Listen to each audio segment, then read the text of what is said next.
डुबकियां। चित्रेश। सहसा उसके झुर्रियों भरे चेहरे पर हल्की सी चमक आ गई। उसने सामने की बर्थ पर बैठे यात्री की तरफ तर्जनी दिखाई और आंखों में झांकते हुए कहा, महाशय, अगर मैं भूल नहीं कर रहा तो संभवतः आप राधा किशन जी हैं ना?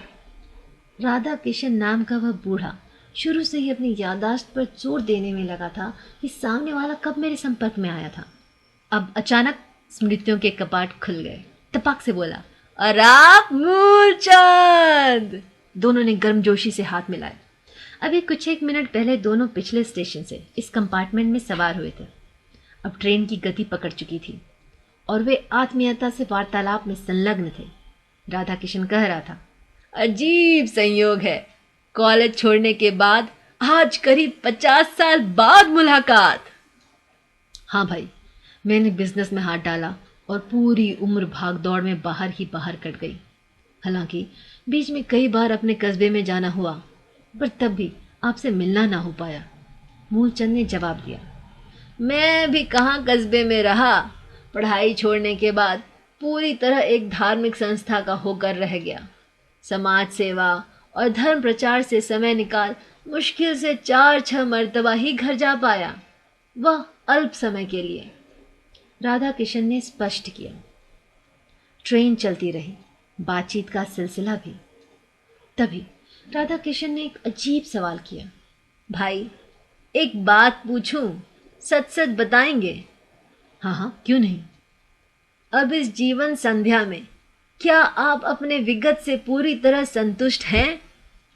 मूलचंद के चेहरे पर गंभीरता उतर आई। मन की गहराइयों में गोता लगाते हुए बोला, इधर कुछ समय से मुझे बड़ी शिद्दत से महसूस होने लगा है कि भौतिकता की अंधी दौड़ में मैं धर्म से एकदम नाता तोड़े रहा। इसके अलावा कोई असंतोष नहीं है। वैसे आपके सामने तो ऐसी कोई समस्या नहीं होगी?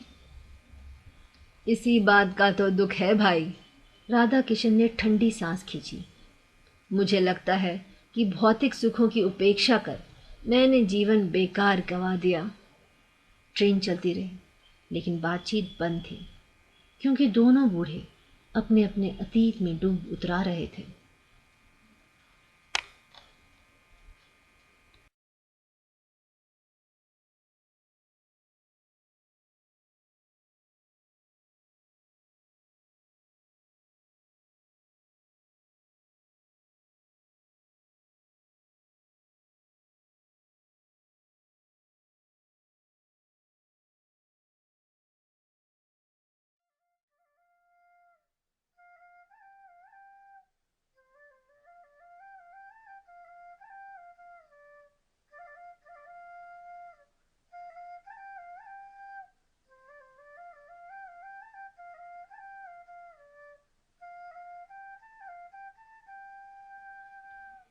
गलती, रमेश राणा।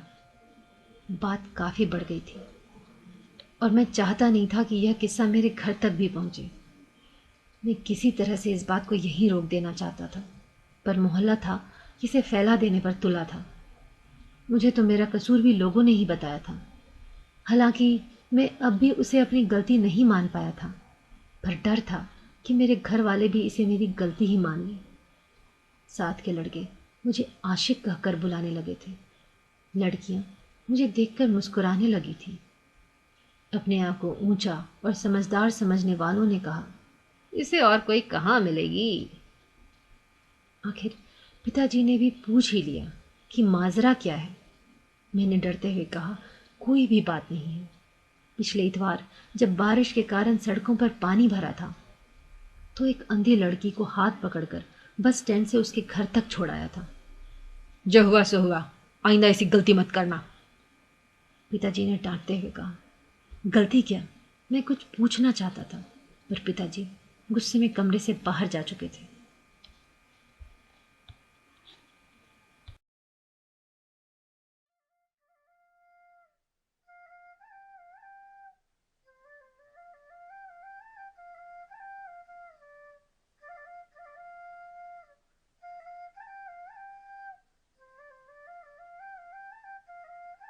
गुमसुम, सुधा भार्गव। 4 वर्ष का नन्हा टोडी, माँ का दुलारा, बाबा का प्यारा, बहन का निराला राजा भैया।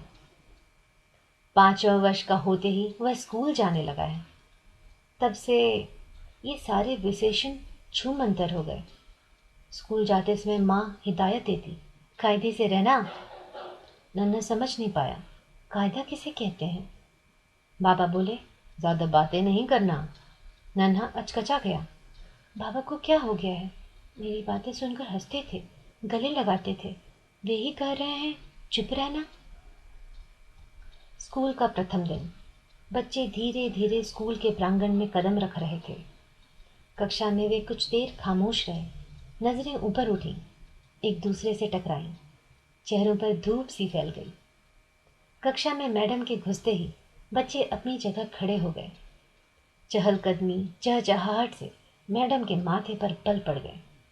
नन्हा टोडी मन ही मन दोहराने लगा, बातें नहीं करना है, कायदे से रहना है।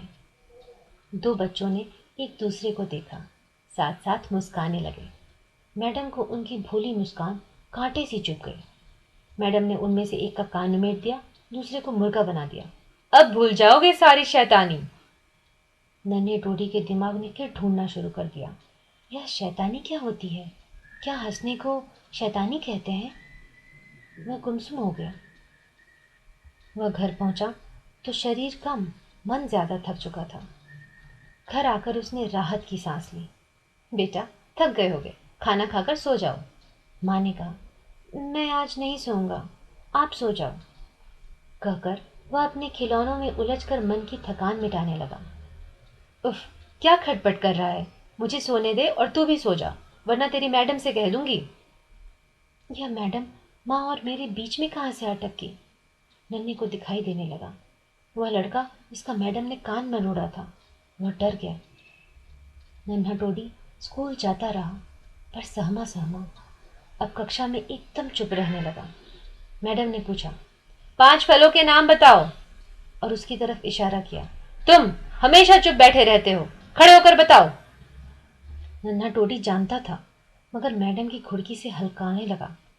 मैडम ने तुरंत उसकी डायरी उठाई और उसमें लिखा, आपका बच्चा बहुत सुस्त है, बहुत गुमसुम रहता है, हकलाता भी है। तुरंत किसी अच्छे डॉक्टर को दिखाइए।